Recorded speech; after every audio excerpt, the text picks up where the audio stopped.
history remembers the Black Death as a plague, but to the people who lived through it, it began as something far more ordinary, a ship arriving quietly in the harbor. More than 600 years ago, an invisible enemy began a journey that would change Europe forever. Hidden among ordinary cargo, it crossed seas unnoticed while life continued as usual. Before we begin, if you enjoy peaceful history documentaries like this one, please consider taking a quiet moment to like this video and subscribe to the channel. Your support helps me continue creating relaxing journeys through history designed to help you unwind, learn something new, and gently drift off to sleep. Now, make yourself comfortable. Dim the lights if you wish. Take a slow, gentle breath and let history quietly carry you back to medieval Europe, where everything still seemed peaceful and no one yet realized that history was about to change forever. This is the true story of the Black Death. Long before the Black Death became one of history's most devastating pandemics, Europe was experiencing a period of remarkable growth. During the early 14th century, cities expanded, trade flourished, and communities grew larger than ever before. Life was far from perfect, yet for many people, the future seemed stable and predictable. Every morning began much the same way. Church bells echoed across towns, merchants prepared their market stalls, craftsmen opened the doors to their workshops, and farmers walked into the surrounding fields before the sun climbed high into the sky. The rhythm of daily life had changed very little for generations, and few imagined that anything could interrupt it. Medieval Europe was deeply connected to the land. Most families lived in small villages surrounded by farmland where wheat, barley, and vegetables provided their food throughout the year. Oxen slowly pulled wooden plows across fertile fields, while shepherds watched over sheep grazing on nearby hills. The changing seasons determined nearly every part of life. Spring brought planting, summer meant long days of work beneath the sun, autumn filled barns with grain, and winter encouraged families to gather beside warm fireplaces while preparing for another year ahead. In the growing towns and cities, life was considerably busier. Narrow stone streets filled with merchants selling bread, cloth, pottery, spices, candles, and tools. Blacksmiths shaped glowing iron into horseshoes and farming equipment, while carpenters built homes, wagons, and furniture from freshly cut timber. Bakers filled the streets with the comforting smell of warm bread each morning, and travelers arriving from distant regions carried stories of lands many people would never see themselves. Markets were not only places of trade, but also centers of conversation, entertainment, and news. Here, people exchanged ideas alongside goods, creating a world that felt increasingly connected. Religion stood at the heart of medieval society. Towering churches and magnificent cathedrals dominated the skylines of both large cities and small towns. The sound of church bells marked the beginning and end of each day, while festivals, weddings, baptisms, and funerals all revolved around the local church. Monasteries preserved knowledge by carefully copying books by hand, page after page, preserving history, philosophy, and religious teachings for future generations. Few people could read, but stories, traditions, and faith passed naturally from one generation to the next. Although daily life required constant hard work, moments of joy were never absent. Families gathered for meals after long days in the fields. Children played in village squares, while musicians entertained crowds during local festivals.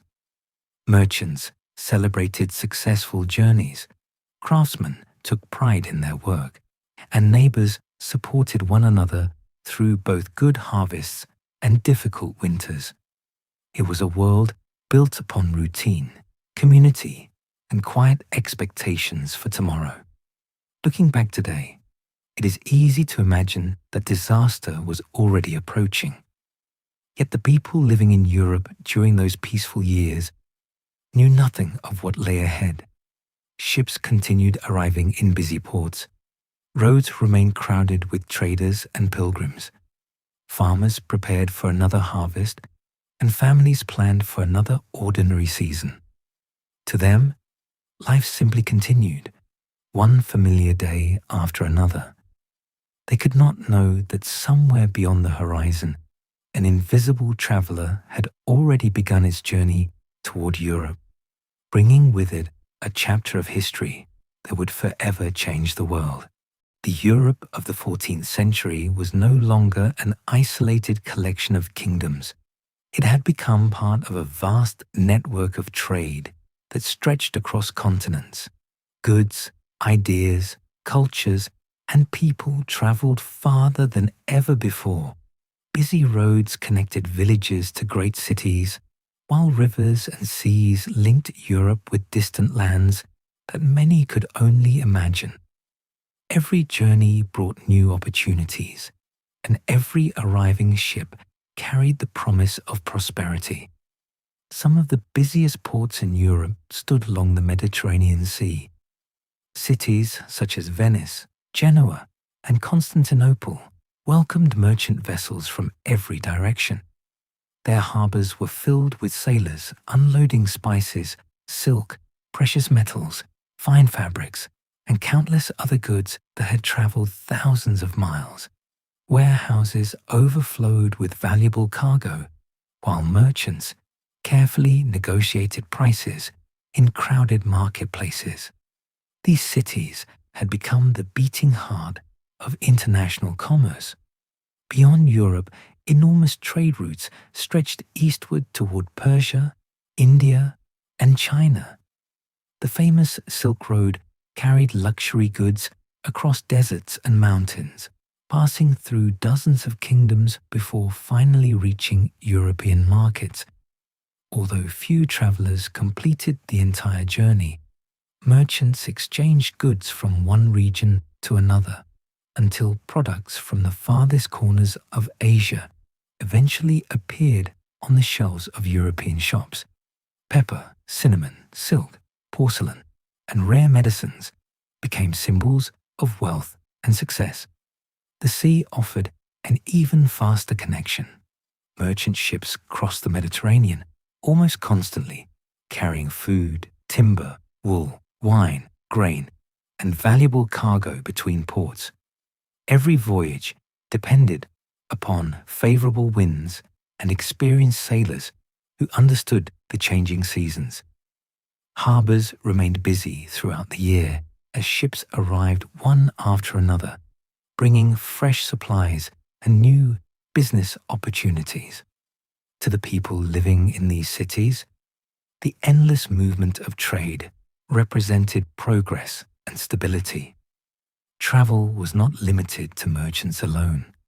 Pilgrims journeyed to sacred religious sites, students traveled to universities, diplomats crossed borders to negotiate treaties, and craftsmen searched for new opportunities in growing towns. Every road carried a steady stream of people moving from one destination to another. Europe had become more connected than at any previous time in its history. This growing network transformed medieval society in remarkable ways. Cities became wealthier, knowledge spread more quickly, and cultures influenced one another through constant contact. Yet every connection carried unseen risks as well. No merchant inspecting valuable cargo could imagine that danger might hide among ordinary supplies. No sailor preparing his ship for another voyage suspected that an invisible passenger might already be aboard. To everyone involved, these were simply ordinary journeys that had taken place for generations. Looking back today, historians understand that the same trade routes which brought prosperity would soon carry something far more powerful than silk or spices.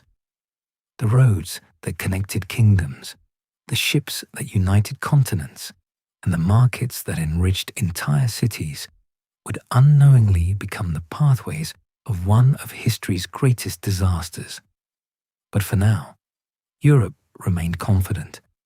Business continued, ships sailed, and life moved forward exactly as it always had, unaware that history was quietly changing course beyond the horizon.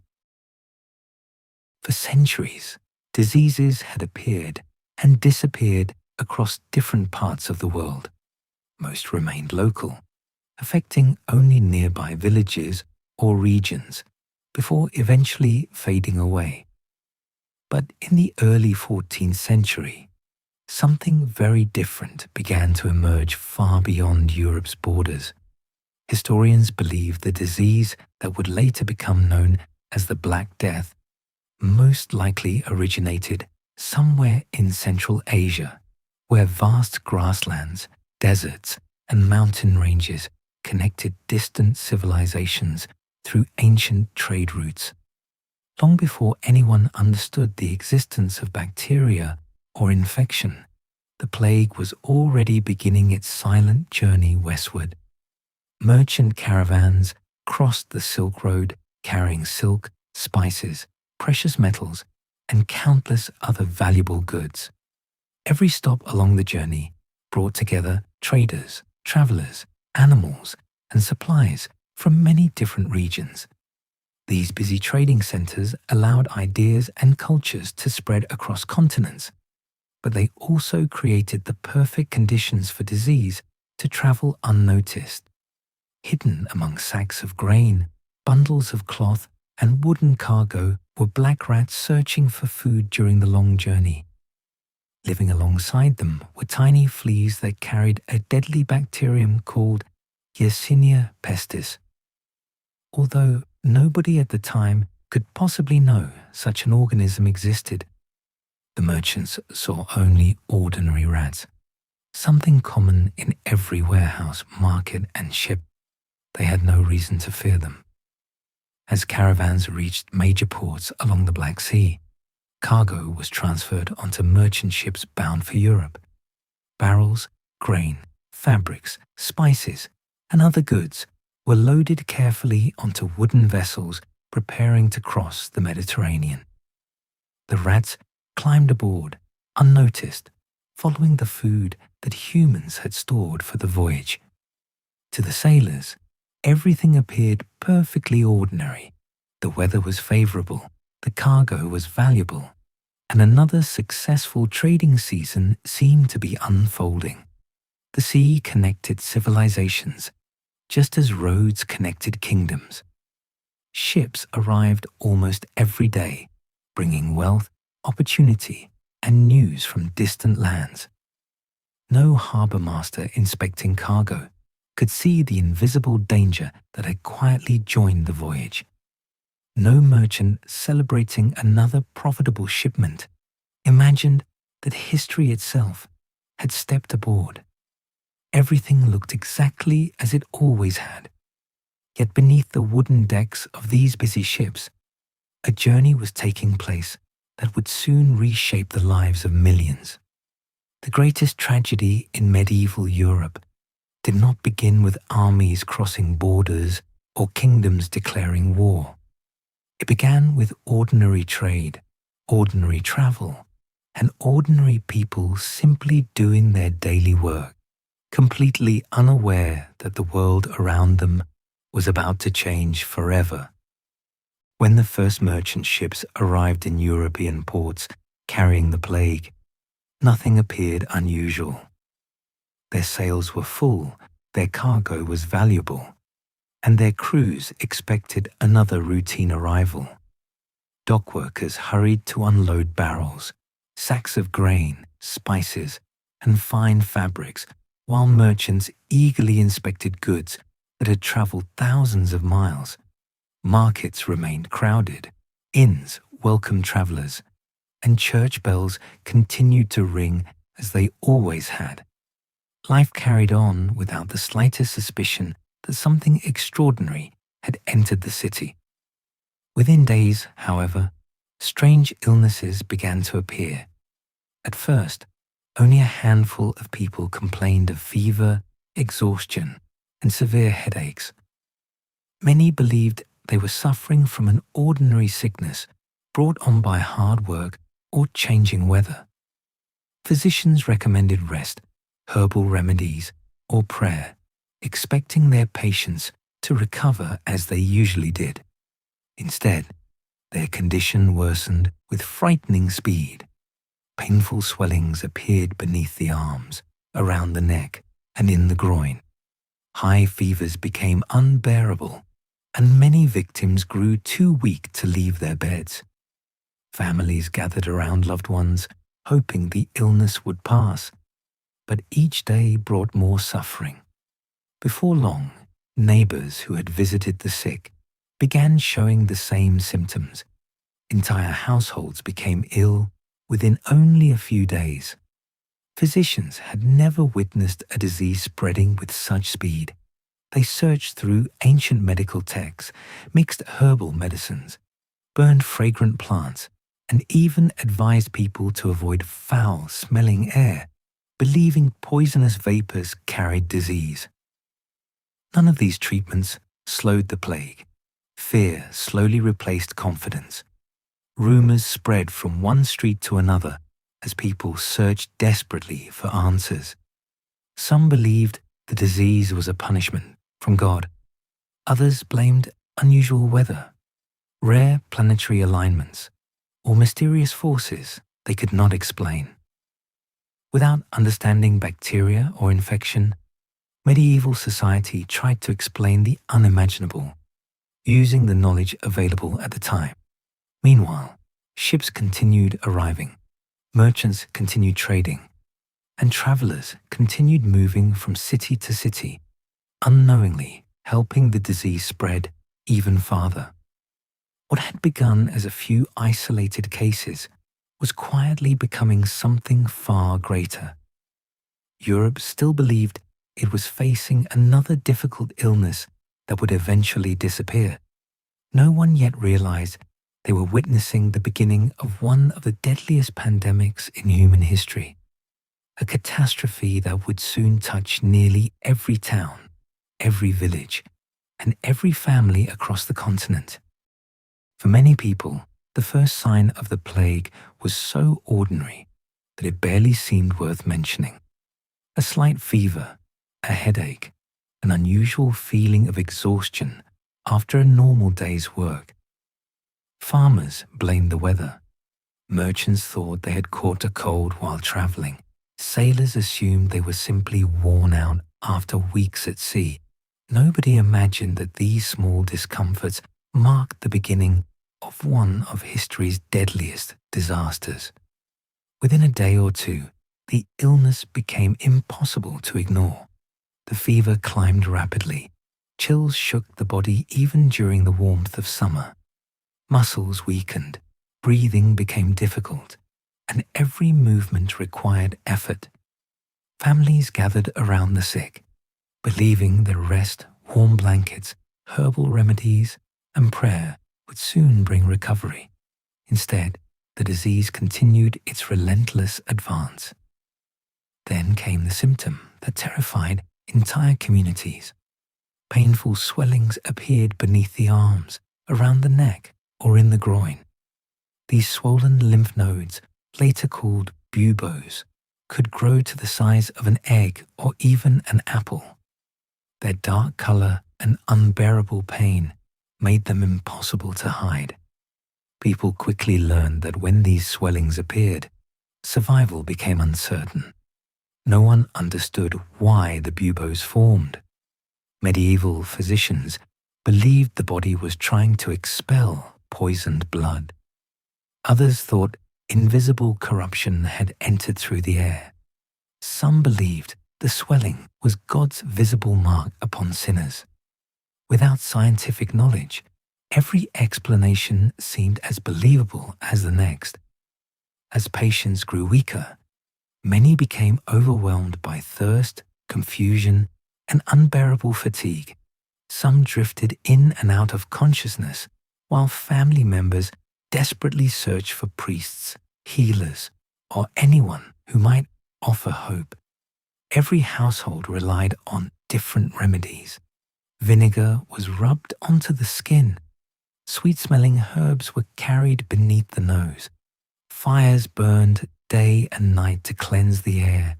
Religious relics were placed beside beds, while prayers echoed through homes and churches alike. None of these treatments could stop the infections spreading through the body. Inside each patient, bacteria multiplied rapidly within the lymphatic system.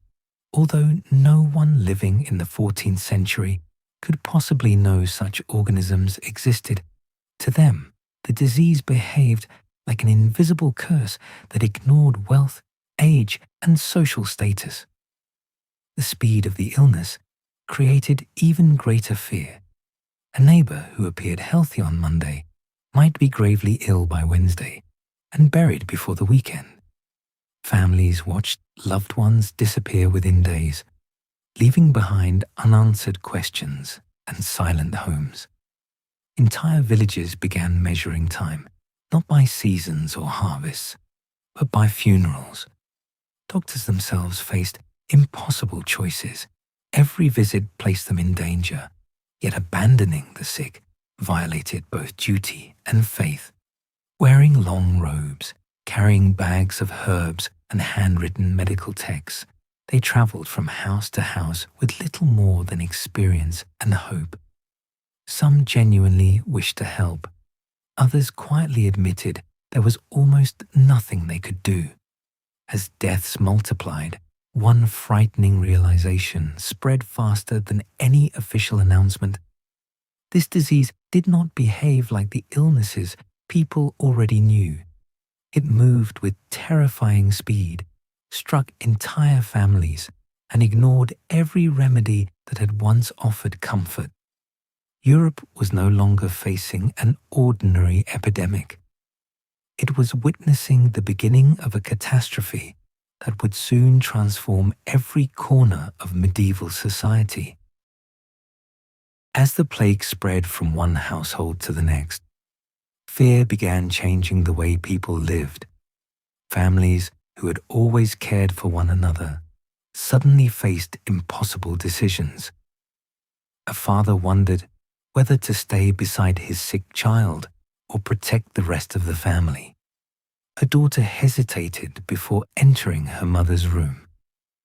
Every act of kindness carried the risk of death, and every moment of hesitation brought feelings of guilt. Many people tried to escape before the disease reached their town. Wealthy merchants packed their belongings and fled to country estates. Noble families abandoned castles surrounded by crowded villages and searched for isolated homes in the countryside. Some believed that fresh air and distance from busy cities would keep them safe. Occasionally it worked, but often the plague arrived soon afterward, carried unknowingly by travelers, carts, or the rats and fleas that accompanied them. Those too poor to leave had little choice but to remain where they were. Narrow streets filled with refuse, crowded wooden houses, and limited supplies of clean water created ideal conditions for disease. Families continued living side by side because survival depended on sharing food, shelter, and daily work. Isolation, a concept familiar today, was nearly impossible for most medieval people. Church bells rang almost constantly. What had once marked the passing of the hours now announced another death. Funerals became so frequent that priests struggled to keep pace.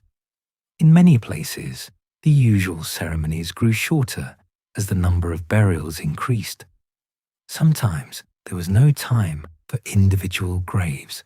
Large burial pits were opened outside city walls where dozens of victims rested together beneath the same layer of earth. Markets that had once echoed with conversation became strangely quiet. Shops closed because owners were sick or dead. Ships remained in harbors without crews to unload them. Workshops stood empty as skilled craftsmen disappeared one after another. Trade slowed, supplies became uncertain, and everyday life gradually lost its familiar rhythm. Rumors spread almost as quickly as the disease itself. Some claimed the plague had been brought by strangers from distant lands. Others whispered that poisoned wells or secret conspiracies were responsible. Fear searched desperately for answers, and when none could be found, suspicion often replaced reason. Innocent people were blamed simply because they seemed different or unfamiliar. Despite the overwhelming despair, remarkable acts of courage also appeared. Some physicians continued treating patients, although they knew the danger. Monks and nuns remained inside monasteries to care for the dying. Neighbors quietly left food outside the homes of families too frightened to leave their doors. Mothers comforted children even while battling the disease themselves. These small acts of compassion rarely changed the outcome, but they preserved something equally important: the humanity of those living through unimaginable suffering. By the end of the first great wave, entire communities had been transformed. Empty houses stood beside abandoned fields. Familiar faces had vanished from streets that once felt alive. Survivors carried memories that would remain with them for the rest of their lives. The plague had become more than a disease. It had become a force that reshaped fear, faith, family, and the very meaning of everyday life. By the year 1348, the Black Death had spread across much of Europe with astonishing speed. From the ports of Italy, it reached France, the kingdoms of the Iberian Peninsula, the Holy Roman Empire, England, and beyond. Roads that had once carried merchants, pilgrims, and travelers now carried fear. No kingdom was large enough, no village remote enough, and no castle strong enough to guarantee safety from the advancing plague. In many towns, local leaders tried to protect their communities using the knowledge available to them. Guards were placed at city gates to question newcomers. Travelers arriving from infected regions were sometimes turned away, while others were ordered to remain outside the walls for several days before entering.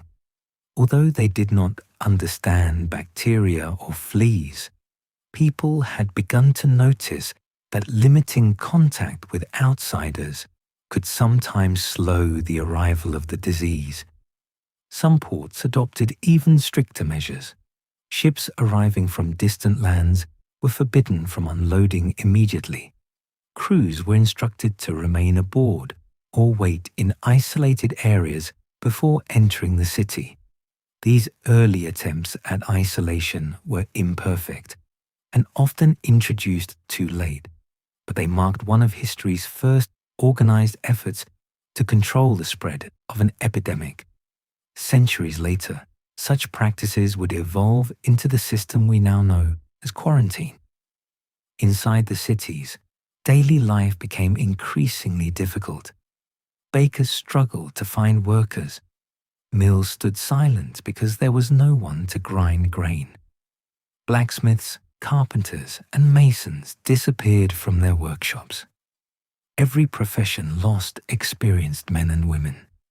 Even when food remained available, there were often too few healthy people left to transport it, sell it, or prepare it. The countryside suffered as well. Farmers fell ill before crops could be harvested.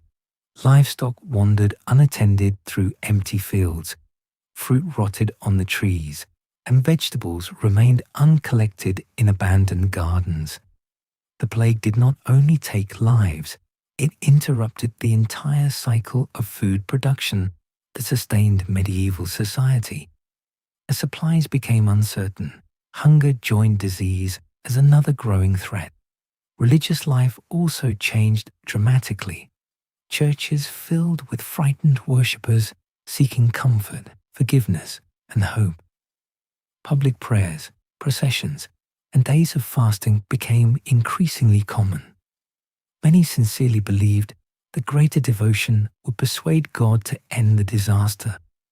Others questioned why so many faithful people continued to die despite their prayers. For some, faith grew stronger. For others, painful doubt quietly took root. Across Europe, people searched desperately for patterns that might explain the catastrophe. Astrologers blamed unusual alignments of the planets. Physicians debated poisonous vapors rising from the earth. Scholars copied ancient medical texts, hoping forgotten wisdom might contain an answer. Yet with every passing week, the number of graves continued to grow, and certainty became harder to find. The Black Death had become more than a medical crisis. It was testing every institution medieval society depended upon: government, religion, trade, agriculture, and family. The old world was beginning to crack under the weight of a disaster no one truly understood, and its consequences would continue long after the epidemic itself had begun to fade. As the months passed, it became clear that the Black Death was changing Europe in ways no one had imagined. The tragedy was no longer measured only by the number of graves. Entire communities had lost so many people that the ordinary routines of life could no longer continue. The plague was quietly reshaping society itself. In countless villages, there were simply not enough hands left to work the land. Fields that had been carefully cultivated for generations were abandoned. Roads became overgrown with grass, and empty cottages slowly fell into ruin. Nature began reclaiming places that had once echoed with the sounds of farming, trade, and daily life. The shortage of workers created unexpected consequences. Landowners who had once commanded large numbers of laborers suddenly found themselves competing for anyone strong enough to work. Surviving farmers and craftsmen realized that their skills had become more valuable than ever before. In many regions, wages slowly began to rise, giving ordinary workers opportunities that had rarely existed before the plague. Not everyone welcomed these changes. Many rulers and wealthy landowners tried to prevent workers from demanding higher pay. Old laws were enforced more strictly, and new regulations attempted to freeze wages at earlier levels. But it was becoming increasingly difficult to restore the old social order. Too much had changed, and too many people were gone. The plague also altered the relationship between people and authority. For centuries, many believed that kings, nobles, physicians, and religious leaders possessed answers to life's greatest challenges. Yet the Black Death had shown that wealth could not buy safety, power could not command the disease to stop, and knowledge alone could not explain its terrible advance. Confidence in long-established institutions was quietly weakened. Artists, writers, and chroniclers recorded what they had witnessed so future generations would remember. They described silent streets, abandoned homes, overflowing cemeteries, and families separated by fear. Their accounts reveal not only the horror of the epidemic, but also the resilience of those who survived. Even in the darkest years, people continued to rebuild homes, reopen markets, plant crops, and care for their children. Life, though forever changed, continued. Modern science now tells us that the Black Death was primarily caused by the bacterium Yersinia pestis, usually transmitted by fleas carried on rats, though in some forms it also spread directly between people through respiratory droplets. Medieval Europeans could not have known this. They faced an invisible enemy without microscopes, antibiotics, or an understanding of infectious disease. Considering the knowledge available at the time, many of their actions were desperate attempts to make sense of an unimaginable crisis rather than simple superstition. By the early 1350s, the first great wave of the epidemic had finally begun to fade in many parts of Europe. But the Black Death had not truly disappeared. It would return again and again over the following centuries, reminding every generation that the disaster of 1347 had not been a single event, but the beginning of a long and recurring struggle. When the silence finally settled over Europe, survivors looked upon a continent that no longer resembled the one they had known only a few years before. Millions had vanished, old certainties had been shaken, and history itself had taken a new direction. The world that emerged after the Black Death would never be quite the same again.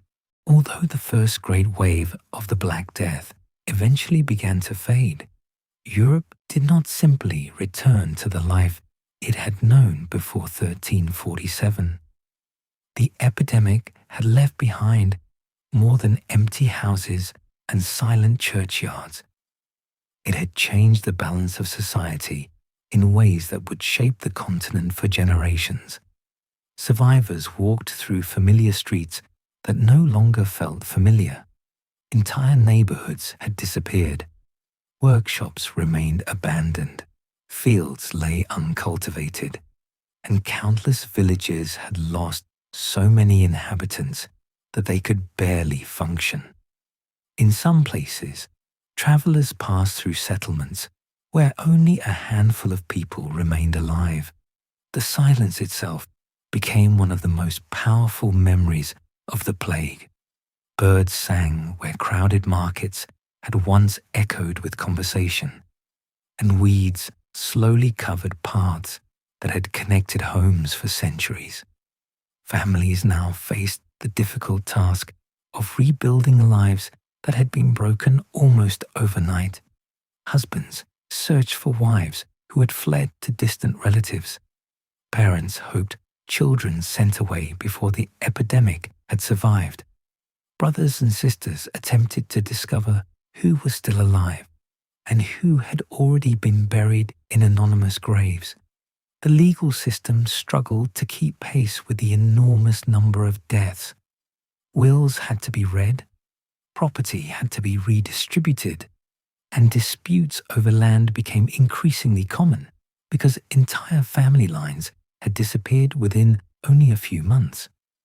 Some people unexpectedly inherited farms, businesses, or large estates from relatives they had never expected to outlive. Others returned home only to discover that every member of their family was gone, leaving them completely alone in the world. The sudden loss of so many workers transformed everyday life in ways few had predicted. For centuries, many peasants had been tied to the land, working under strict obligations to powerful landowners. After the plague, however, labor had become one of the rarest and most valuable resources in Europe. Landowners desperately needed people to cultivate fields, repair buildings, harvest crops, and care for livestock. Surviving workers gradually realized that they possessed something they had never truly held before: bargaining power. In many regions, they began requesting higher wages, shorter obligations, or better living conditions before agreeing to work. Some refused to remain on the estates where their parents and grandparents had spent their entire lives. Instead, they traveled toward growing towns and prosperous cities where skilled labor could command even greater rewards. Governments and nobles often resisted these changes. Laws were introduced in several kingdoms attempting to force wages back to their earlier levels or prevent workers from leaving their employers. Yet enforcing such laws became increasingly difficult. Too many villages stood half empty, and too many employers competed for too few laborers. Slowly, the foundations of the medieval feudal system began to weaken. Historians continue to debate exactly how important the Black Death was in this transformation, but few deny that the epidemic accelerated changes already beginning beneath the surface of European society. Cities also learned painful lessons from the disaster. Although people still misunderstood the true cause of the disease, many local authorities became far more concerned with sanitation than ever before. Streets were cleaned more regularly, waste disposal received greater attention, and officials increasingly recognized that crowded neighborhoods often suffered the highest death tolls. New regulations attempted to improve marketplaces, water supplies, and urban cleanliness. These efforts could not prevent every future epidemic, but they represented some of the earliest steps toward organized public health. The plague had revealed weaknesses that could no longer be ignored, and slowly, imperfectly, communities began trying to build a safer future from the ruins of unimaginable loss. The Black Death did not disappear when the first epidemic came to an end. Instead, it became a recurring visitor that returned to Europe again and again over the following centuries. Every generation remembered stories told by parents and grandparents about the terrible years when death had walked through every street. Whenever a new outbreak appeared, old fears immediately returned. Church bells rang once more, doors were closed, markets emptied, and anxious families wondered whether history was about to repeat itself. Yet with every epidemic, people also gained a little more experience. Communities slowly learned that limiting contact with infected areas sometimes reduced the spread of disease. Ports became more cautious about arriving ships. Cities paid closer attention to travelers, and local officials gradually accepted that organized action could save lives even if they still misunderstood the true cause of the illness. These lessons accumulated slowly across hundreds of years and eventually formed the foundation of many public health practices that are still used today. The plague also left a lasting mark on science. Medieval physicians had relied heavily upon ancient authorities, believing that the greatest medical knowledge had already been discovered centuries earlier. The repeated failure of traditional treatments encouraged some scholars to observe the natural world more carefully instead of simply repeating old ideas. Although true scientific medicine would not emerge for many generations, the Black Death became one of the events that encouraged Europeans to question accepted beliefs and search for evidence rather than tradition alone. The influence of the plague reached beyond medicine. Literature, painting, sculpture, music, and architecture all reflected a society that had looked directly into the face of mortality. Artists filled churches and manuscripts with images reminding people that wealth, beauty, youth, and power could disappear without warning. The famous idea of the dance of death, showing kings, merchants, peasants, priests, and children all led away by the same skeletal figure, reminded medieval audiences that death treated every human being equally. It was a powerful message in a world where millions had witnessed exactly that reality. Economically, Europe continued to change, with fewer people competing for land and employment.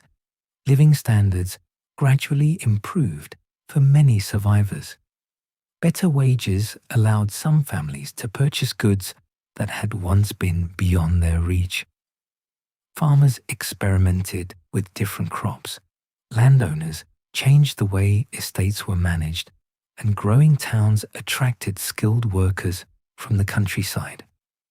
Over time, these developments contributed to broader economic and social transformations that helped prepare Europe for the Renaissance and the centuries of change that followed. Historians are careful not to claim that the Black Death alone created the modern world, but few events affected so many aspects of society at the same time. It altered population, agriculture, economics, religion, politics, medicine, education, and culture. The epidemic became one of history's great turning points, not because it was planned or controlled by anyone, but because millions of ordinary lives were interrupted all at once. Today, modern medicine understands the bacterium responsible for the disease. Antibiotics can successfully treat many infections, and public health systems monitor outbreaks with tools that medieval physicians could never have imagined. Yet the story of the Black Death remains deeply relevant. It reminds us that human civilization, no matter how advanced, is always connected by travel, trade, and shared vulnerability. It also reminds us that knowledge grows through experience, observation, and the determination to learn from even the darkest chapters of history. More than 6 centuries have passed since the first great wave of the Black Death swept across Europe. Yet historians, archaeologists, and scientists are still uncovering new pieces of its story. The plague never truly became just another chapter in a history book. It left physical evidence beneath the streets of modern cities, inside forgotten cemeteries, beneath ancient churches, and in the silent remains of thousands of people whose lives ended during those terrible years. Every excavation adds another small piece to a puzzle that began in the 14th century. In places such as London, Paris, Lubeck, Barcelona, and many other historic cities, construction projects have unexpectedly uncovered mass graves where victims were buried with extraordinary speed. Archaeologists carefully examine each skeleton, recording age, health, injuries, and burial position. These discoveries reveal not only how people died, but also how communities struggled to cope with overwhelming loss. Some graves contain carefully arranged bodies, showing that even during the height of the epidemic, families and religious workers still tried to preserve dignity and respect for the dead whenever possible.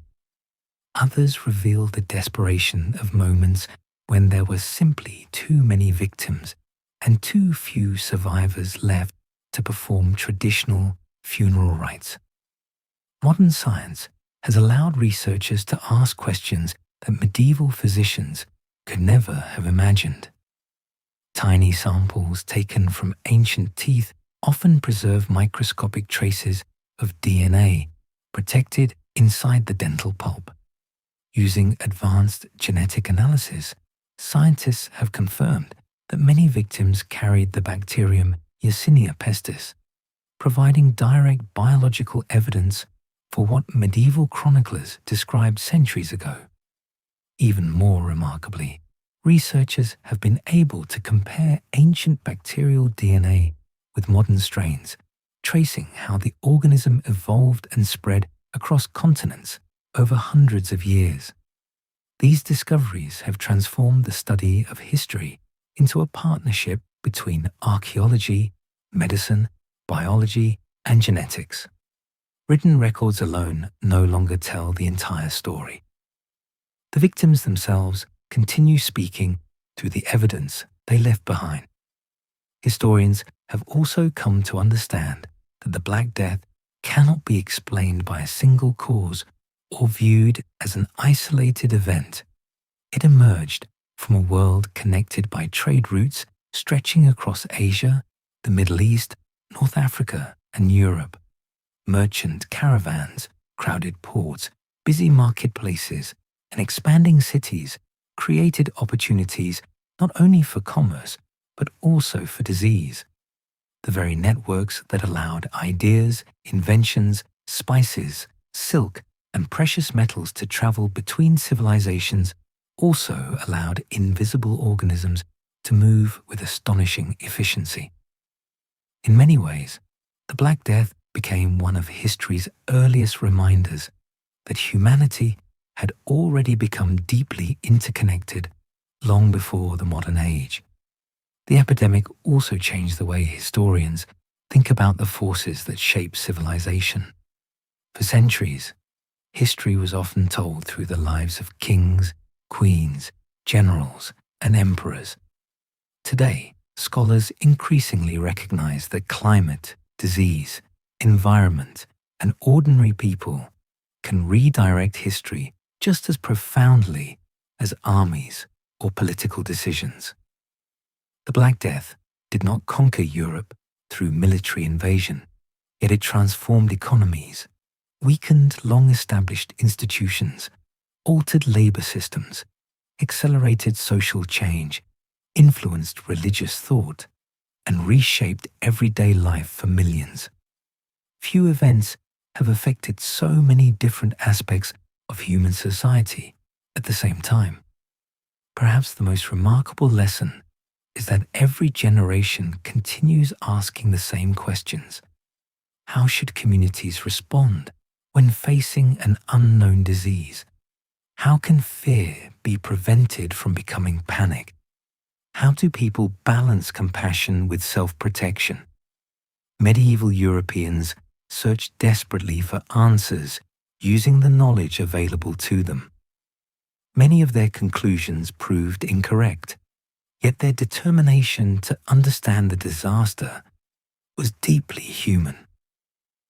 Looking back across more than 600 years, it becomes clear that the Black Death is not remembered simply because it was one of history's deadliest pandemics. It endures because it reveals both the vulnerability and the resilience of humanity. It reminds us that knowledge grows slowly, that science advances through observation and evidence, and that even after unimaginable suffering, societies possess an extraordinary ability to recover, rebuild, and continue writing the next chapter of history. As the centuries passed, the Black Death slowly became history instead of living memory. The voices of those who witnessed the epidemic gradually fell silent, replaced by handwritten chronicles, weathered gravestones, forgotten cemeteries, and fragile manuscripts preserved in monasteries and libraries. Yet their experiences were never truly lost. Every generation returned to their stories, searching for answers about suffering, survival, and the remarkable resilience of ordinary people. Today, when we walk through the medieval streets of cities that survived the plague, it is easy to admire the beautiful cathedrals, ancient bridges, and market squares without realizing that many of them once stood in the shadow of unimaginable loss. Beneath those same streets lie the remains of countless men, women, and children whose names have long since disappeared from history. They were not kings or queens. Most never wrote books or commanded armies. They were merchants loading ships before sunrise, farmers tending fields outside village walls, blacksmiths shaping iron beside glowing fires, mothers comforting frightened children, monks copying manuscripts by candlelight, physicians carrying simple bags of herbs from one patient to the next. Their lives rarely appeared in official records, yet together they formed the foundation of medieval society. The Black Death reminds us that history is not only made by famous individuals, it is also shaped by millions of ordinary people whose quiet lives influence the future in ways they could never imagine. The epidemic altered Europe's population, transformed its economy, weakened old systems of power, encouraged new ways of thinking, and slowly helped create the conditions from which the Renaissance would eventually emerge. It was not the only cause of these changes, but it accelerated many of them. In the decades that followed, artists painted with new perspectives, scholars questioned ancient assumptions, universities expanded their influence, trade recovered along new routes, and cities slowly filled once again with the sounds of daily life. Children born after the plague grew up knowing the epidemic only through stories told by their grandparents. For them, the empty houses became occupied once more, abandoned fields returned to cultivation, and life continued its endless rhythm. History has shown again and again that humanity possesses an extraordinary ability to rebuild after catastrophe. Wars end, cities are reconstructed, knowledge returns, families begin again, and hope quietly grows where despair once seemed permanent. That may be the greatest lesson left behind by the Black Death. It was one of the darkest disasters in human history, claiming millions of lives and leaving deep scars across continents. Yet it did not mark the end of civilization. Instead, it became part of humanity's long journey of learning, adapting, and moving forward. Even today, the story continues to inspire historians, scientists, archaeologists, and countless curious minds who seek to understand how the past has shaped the world we now call home. Perhaps that is why the Black Death still matters after nearly 700 years. It reminds us that knowledge can overcome fear, that compassion can survive even in the hardest times, and that every generation leaves behind lessons for those who follow. Somewhere beneath the quiet streets of Europe, the evidence of that terrible pandemic still rests peacefully beneath the earth, while above, life continues, much as it always has. Seasons change, children laugh, bells ring once more, markets open with the morning sun, and travelers cross the same roads that merchants once followed so many centuries ago. The world keeps turning, carrying with it the memory of those who came before us. Their story has become part of our story, and their resilience remains one of history's greatest legacies. Thank you for joining me on tonight's journey through history. If you enjoyed this peaceful exploration, please consider leaving a like and subscribing to the channel. Your support helps this channel continue creating long, relaxing history documentaries designed to help you unwind, learn something new, and gently drift off to sleep. If there is another historical mystery or forgotten civilization you would like to explore in a future episode, feel free to share your suggestion in the comments below. I always enjoy reading your ideas. And now, wherever you are in the world, I hope you can leave behind the noise of the day, slow your thoughts, and enjoy a peaceful night's rest. Thank you for spending this time with me. Sleep well, and I'll see you in the next journey through history. Good night.